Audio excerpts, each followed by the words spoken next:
আজকে আমার video collect করলাম পেঁপে গাছ থেকে। তো এই তো পেঁপে পাকা পেঁপে পাখি খাইয়ে লাইতেছে। তার জন্য আমি ভাবিরে বললাম, ভাবি এই গাছের একটা পেঁপে পাইকা গেছে, আপনি নিয়ে যান। ভাবি বলছে আচ্ছা ঠিক আছে। তো ভাবি অনেক দিন ধরে আসতেছে, ও বলতেছে ডুগা নিবে। তো আপনাদের এদিকটা কি বলে জানি না, আলুর ডুগা আমাদের এদিকটা। তো এই তো আলুর ডুগা পাড়ার জন্য ভাবি গেছে বাগানের ভিতরে। তো আমার অনেক বড় একটা জায়গা জুড়ে আলুর ডুগা হয়ে গেছে। তো এই যে ডাটাটা, এই ডাটাটা আপনার ভাইয়া থাকতে ডাটা বীজ বুনছিল, তবে একটা ডাটাও ফুটে নাই, ফুটছে যাওই মনে করেন আমার মুরগি সবগুলা খাইয়া ফেলছে। তো এই জন্য আপনার ভাইয়া আর কোনো কিছুই করে নাই। তারপরে আমরা কিন্তু ভেন্ডি গাছ লাগাইছি আমি আর আমার শাশুড়ি মিলে। তো ভাবি এদিক দিয়ে ডাঁটা ভাঙতেছে।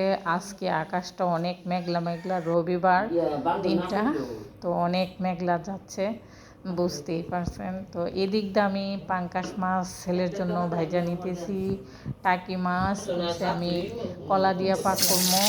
তো পাঙ্কাশ মাছটা ভাজতেছি, দেখতেই পাচ্ছেন। তো আসসালামু আলাইকুম, কেমন আছেন আপনারা সবাই? আশা করি আল্লাহর অশেষ মেহেরবানিতে সবাই ভালো আছেন। আপনাদের দোয়া এবং ভালোবাসা, আল্লাহর অশেষ মেহেরবানিতে আমরাও ভালো আছি। যেহেতু প্রতিদিনের মতন আরেকটা ব্লগ ভিডিও নিয়ে আসছি, দেখতেই পাচ্ছেন। তো আমি সাধারণভাবে, সাধারণ ঘরের জন্ম, সাধারণভাবে যেভাবে রান্না বান্না করি প্রতিদিন, তাই আপনাদের সাথে শেয়ার করি। দেখতেই পাচ্ছেন এখানে কলার শাল নিয়েছি, শালগুলোও ফালাবো না, অনেক দামি আনাজ বুঝাই যাইতেছে। তো এটা দিয়ে একটা রেসিপি বানাবো, দেখতেই পাচ্ছেন। তো আমি শালগুলো এখানে সিদ্ধ করে নিতেছি, পেঁয়াজ কুচি করে নিলাম, ধনিয়া পাতা কুচি করছি, কাঁচামরিচ সবগুলা কাইটা আপনাদের মাঝে হাজির হয়েছি। তো ভালো লাগলে অবশ্যই লাইক দিবেন, কমেন্ট করবেন, সাবস্ক্রাইব করবেন। আমার চ্যানেলে কিন্তু কমেন্ট এবং লাইক কম হয়, যেহেতু আমি অনেক দিন পরে আবার আপনাদের মাঝে রেগুলার শুনছি। আপনার ভাইয়া আসাতে আমি ব্লগ দিতে পারি না, অনেক সুন্দর সুন্দর ব্লগ বানাতে পারছি, কিন্তু আপনাদের সাথে শেয়ার করতে পারি না। আর নিজের শরীর তো অসুস্থ, তো তার জন্য আর ভালো লাগে নাই। তো সবাই দোয়া করবেন আপনাদের মাঝে একটা গুড নিউজ দেওয়ার জন্য।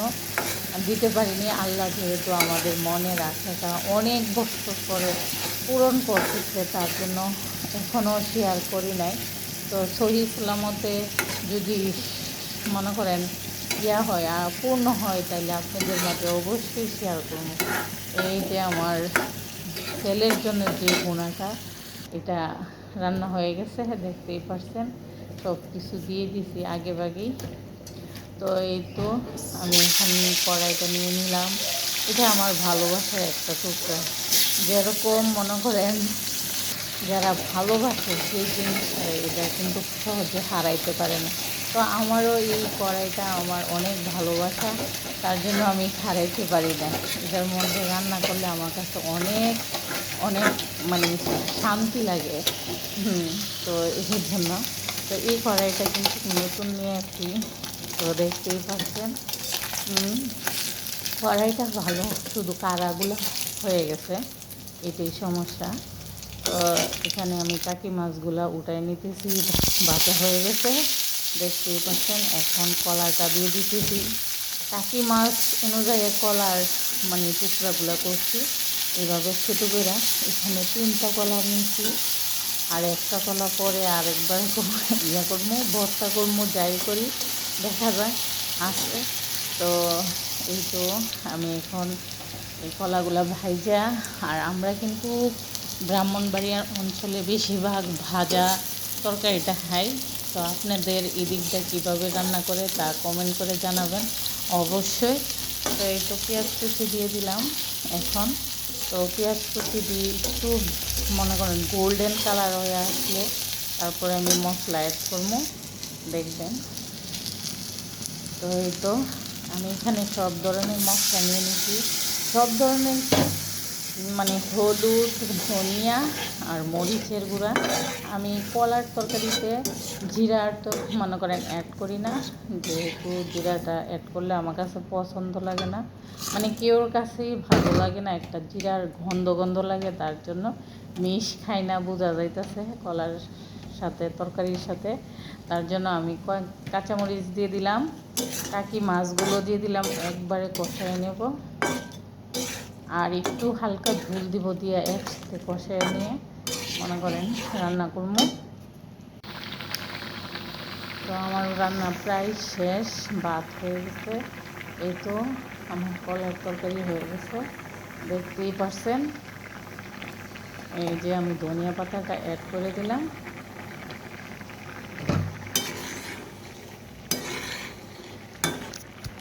এখানে ধনিয়া পাতা অ্যাড করে দিছি। দু একটা বলক হওয়ার পরেই আমি নামাইয়া ফেলবো।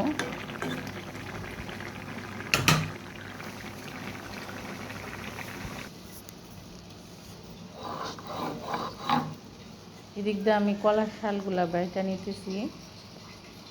তো এই তো এক হাতে তো ক্যামেরা আমি করতে পারি না, বাইটা নিলাম, দেখতেই পারছেন। এখন আমি কড়াইটা বসাই দিছি, এখানে পেঁয়াজ কুচি দিয়ে দিলাম,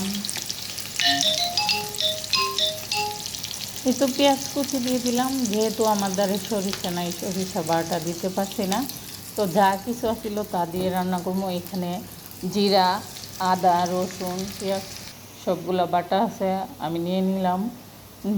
আদা, রসুন, মনে করেন পেঁয়াজ বাটা, হলুদ, তারপরে মরিচ, সবগুলো উপকরণ নিয়ে নিলাম, জিরা বাটা।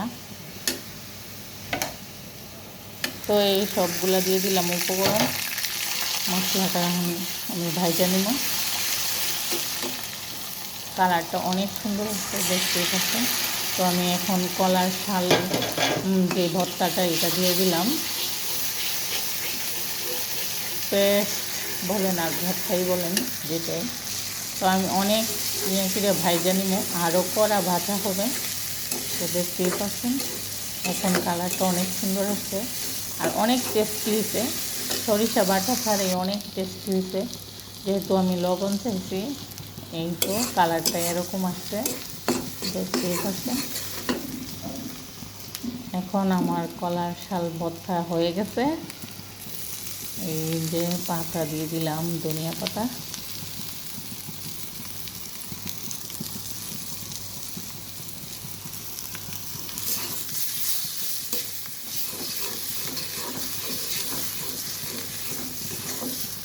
তো এরকম করে কলার শাল ভর্তা কে কে খাইছেন তা কমেন্ট করে জানাবেন।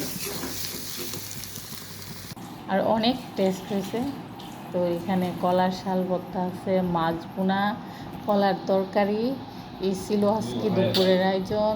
তো আল্লাহ হাফেজ, ভালো থাকবেন। আমার ছেলে এখনও আসে নাই, কাকিও আসে নাই, বসে নাই, তা আপনাদের মাঝে শেয়ার করি না, আমি প্লেটগুলোই দেখাইতে পারি। তো এই তো আর সম্পূর্ণ ভিডিও দেখার জন্য ধন্যবাদ।